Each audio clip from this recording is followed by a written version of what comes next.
Genesis 21장. Now the Lord was gracious to Sarah, as he had said, and the Lord did for Sarah what he had promised. Sarah became pregnant and bore a son to Abraham in his old age, at the very time God had promised him. Abraham gave the name Isaac to the son Sarah bore him. When his son Isaac was 8 days old, Abraham circumcised him, as God commanded him. Abraham was 100 years old when his son Isaac was born to him. Sarah said, "God has brought me laughter, and everyone who hears about this will laugh with me." And she added, "Who would have said to Abraham that Sarah would nurse children? Yet I have borne him a son in his old age." The child grew and was weaned, and on the day Isaac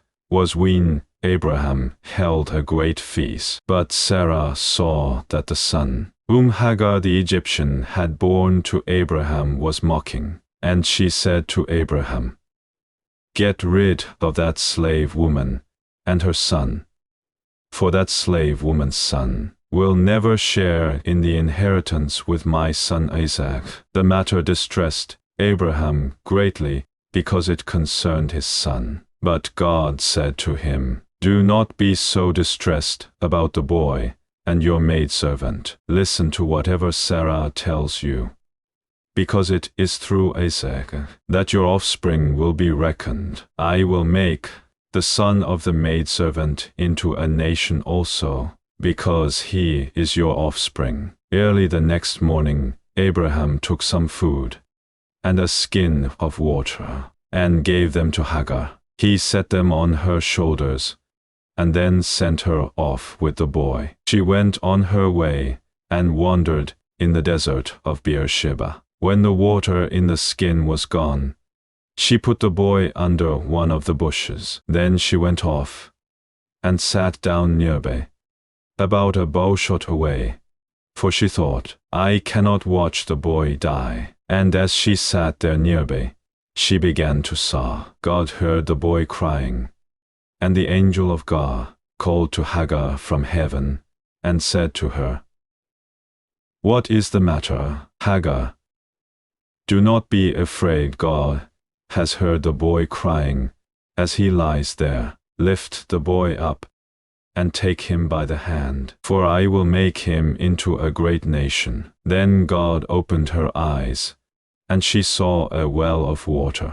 So she went and filled the skin with water, and gave the boy a drink. God was with the boy as he grew up. He lived in the desert, and became an archer. While he was living in the desert of Paran, his mother got a wife for him from Egypt. At that time Abimelech and Phicol, the commander of his forces, said to Abraham, "God is with you in everything you do. Now swear to me here before God that you will not deal falsely with me, or my children, or my descendants. Show to me and the country where you are living as an alien the same kindness I have shown to you." Abraham said, "I swear it." Then Abraham complained to Abimelech about a well of water that Abimelech's servants had seized. But Abimelech said,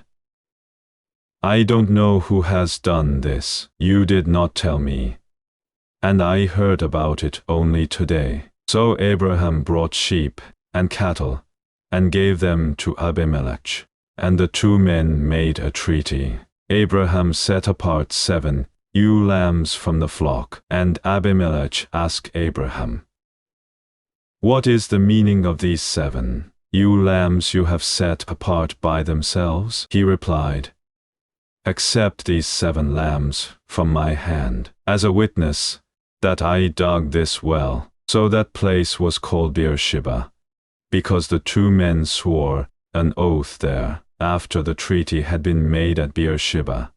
Abimelech and Phicol, the commander of his forces, returned to the land of the Philistines. Abraham planted a tamarisk tree in Beersheba, and there he called upon the name of the Erualdi, the eternal God. And Abraham stayed in the land of the Philistines for a long time.